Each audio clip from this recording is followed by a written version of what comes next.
남자 배구 현대캐피탈과 KB손해보험 경기입니다. 현대캐피탈은 최근 6경기에서 승패를 반복하며 3승 3패를 기록하고 있습니다. 직전 우리카드전에서 3대1로 패하죠. 다우디의 결정력이 급속히 떨어지면서 3세트부터 문성민을 투입했지만 별다른 효과를 보지 못하고 1, 2세트를 많은 점수차로 내주며 패하고 말았습니다. 특히 팀 서브 최하위 문제점이 드러났죠. 상대에게 높은 리시브 성공률을 하락했고 빠른 퀵 오픈과 속공을 저지하지 못했던 상황입니다. 서브가 좋지 않기 때문에 서브로 상대를 압도할 수 없었죠. 이에 맞서는 KB손해보험은 직전 삼성화재에게 3대2로 신승을 거뒀습니다. 이로써 3연패를 탈출했죠. 경기 중 황태규 세터의 부상 이탈로 인해 위기를 맞았으나 팀 공격의 핵심인 케이타가 42점, 김정호가 16점을 기록해주면서 공격면에서 강점을 유지해 3대2로 승리할 수 있었습니다. 또 미들브로커 라인도 안정적인 모습을 보이면서 블로킹으로만 17득점을 기록하는 좋은 활약을 펼쳐줬죠. 다만 아쉬운 점은 주전 세터 황태기의 부상이죠. 직전 오른쪽 발목 부상으로 인해 코트를 떠난 가운데 이번 경기도 출전이 불투명한 상황입니다. 물론 백업 세터 최익재가 존재하지만 황태기에 비해 연결이나 높이에서 아쉬운 모습을 보이는 만큼 팀 공격의 극대화가 나오지 않을 수 있을 것이라는 우려가 있죠. 또 매 경기 많은 범실이 KB 손보 문제로 대두되고 있습니다. 직전 삼성화재전에서도 범실은 25개나 기록하며 상대보다 많았지만 서브와 브로킹 싸움에서 압도적인 우위를 펼치며 승리를 할 수 있었죠. 다만 범실은 반드시 줄여야 한다는 평가를 받고 있습니다. 직전 경기에서 승점 3점을 추가하지 못하면서 KB손해보험은 4위 한전에게 추격을 허용하고 있죠. 따라서 범배구를 맞이하기 위해서는 반드시 이번 경기에서 추가 승점이 필요한 상황입니다. 따라서 이 경기는 KB손해보험 동기부여에 따른 절박함이 드러날 것이라는 생각이며 현대캐피탈 외국인 용병은 다우디가 경기력이 하락세에 있다는 것 또한 KB손해보험에게 강점으로 작용할 수 있을 것 같습니다. 그러나 최근 현대캐피탈이 주전 경쟁에 불이 붙은 만큼 다양한 자원들을 활용해 공격적인 측면에서 강점을 드러낼 수도 있을 것이라는 평가가 있고 황태기 세터 출전이 불투명한 만큼 이 부분이 KB손해보험 공격력에서 다소 아쉬움으로 드러날 수도 있을 것이라는 생각으로 이 경기는 우선적으로 오버 양상을 고려해봐야 한다는 생각입니다.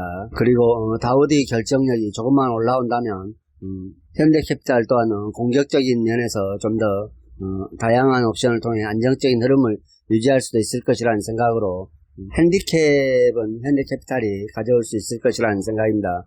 따라서 이 경기는 현대캐피탈의 핸승과 오바를 추천드리겠습니다. 여자 배구 플레이오프 IBK 기업은행과 흥국생명 경기입니다. 플레이오프 1차전은 흥국생명 김연경 하드캐리를 통해 흥국생명이 3대1로 승리를 기록하며 기선제압에 성공했습니다. 지금껏 여자 배구에서는 플레이오프 1차전에 성공한 팀이 모두 결승에 진출했다고 하죠.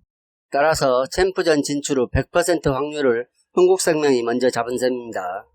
홈팀 IBK는 1차전을 내주면서 진출 가능성이 희박해진 상황이죠. 이날 1차전에서도 라자레바가 높은 공격 성공률을 바탕으로 27점을 몰아쳤으나 리시브 효율이 20%도 되지 않을 정도로 고질적인 리시브 문제를 해결하지 못하면서 패하고 말았습니다. 다만 점수는 크지 않았지만은 공격 성공률 면에서 김수지나 김희진 그리고 나중에 들어온 육서영 등이 40% 공격 성공률을 넘었다는 것은 IBK에게는 분명 긍정적인 요소라는 평가를 받고 있습니다. 또 블로킹 면에서도 득점은 적었지만 높이에선 밀리지 않았다는 점을 고려한다면 2차전에서는 IBK가 좀 더 강한 정신력으로 승리할 수도 있을 것이라는 생각입니다. 6라운드 맞대결에서 IBK 기업은행이 홈에서 3대0으로 승리를 기록한 바 있죠. 이날 또 라자레바가 58.7%대의 높은 공격 성공률을 기록한 가운데 28점을 폭발시켰고 블로킹 싸움에서 10대3으로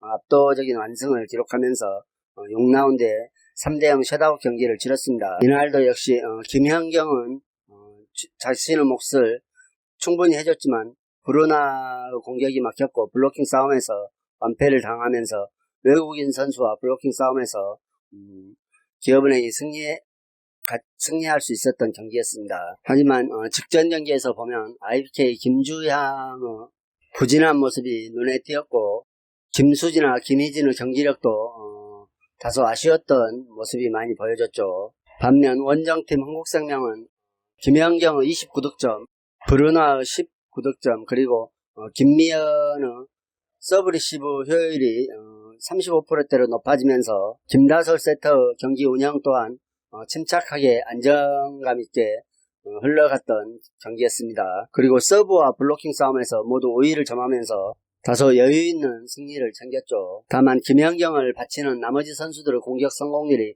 30%도 안 될 정도로 정확도가 크게 떨어졌고 역시 리시브 불안 문제도 드러났던 상황이었습니다.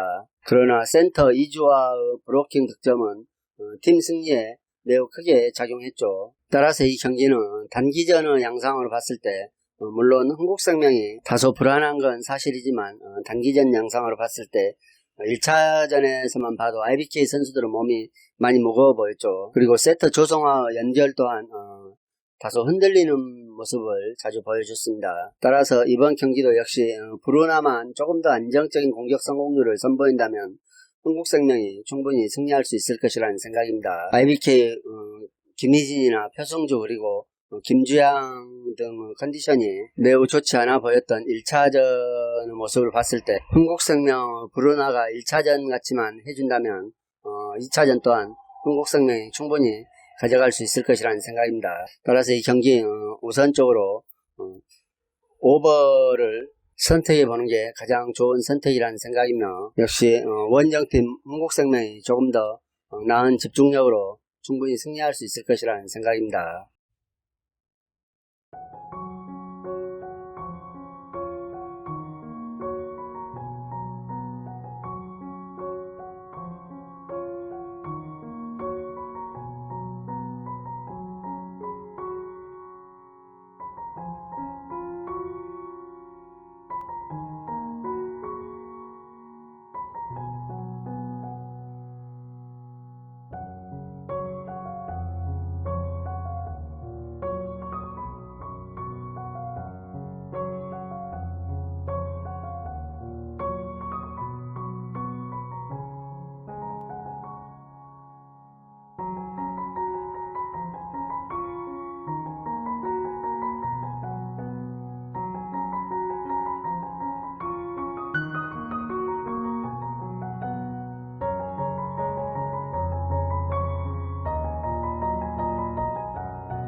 남자농구 창원 LG와 원주 동부 경기입니다.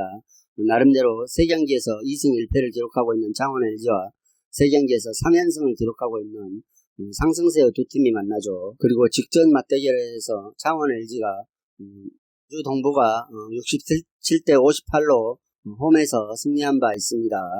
창원 LG는 최근 5경기에서 승패의 흐름을 반복하고 있습니다. 직전 오리온스전에서도 82대 75로 홈에서 승리했습니다. 역시 리온 윌리엄스가 31분을 활약하면서 24득점, 13리바운드, 3스틸로 최고 기량을 선보여줬으며 이관희 또한 32분을 활약하면서 17득점, 4리바운드, 10어시스트로 3경기 연속 더블더블을 달성하고 있습니다. 다만 라레는 출전 시간도 짧지만 활약 면에서도 아쉬운 점을 많이 보여주고 있죠. 반면 윤흥상과 서민수가 두 자릿수 득점을 선보이며 꾸준한 활약을 해주고 있으니 LG로서는 매우 다행스러운 일이라 할 수 있겠습니다. 오늘의 관심 포인트는 원주 동부 3연승을 창원 LG가 고춧가루 부대 역할을 하면서 끊어낼 수 있을지에 관심이 모아지고 있습니다. 그러나 역시 허웅과 두경민 그리고 메이트는 동부가 직전 경기에서 SK에게 75대 77로 승리하면서 3연승을 기록하고 있는 만큼 이번 경기도 리드를 잡을 가능성이 충분하다는 생각입니다. 또 김종규 같은 빅맨 자원들의 안정적인 포스트 플레이와 살아나고 있는 야투 감각 등도 팀 승리에 견인차 역할을 하고 있죠. 에이스인 허웅의 활약 속에 이준희 같은 연건들 또한 교체로 들어가면서 활력소 역할을 해주고 있는 동부가 팀 구성원과는 호흡도 창원의 일보다는 훨씬 더 안정적이라는 생각입니다. 따라서 최근 엄청난 상승세를 타며 좋은 흐름을 이어오고 있는 원주 동부가 윌리엄스와 이관희에 대한 의존도가 높은 창원 LG를 상대로 직전 맞대결처럼 충분히 승리할 수 있을 것이라는 생각입니다. 동부가 홈보다는 원정에서 다소 아쉬운 경기력을 선보이고는 있지만 다소 저득점의 양상 속에서 동부가 승리할 수 있을 것이라는 생각입니다. 따라서 이 경기는 164점 정도 기준점이 잡히면 언더와 원정팀 원주 동부 승을 예상해 보겠습니다. 이상으로 경기 분석을 마치겠으며 여러분들의 좋은 결과가 있기를 기원하겠습니다.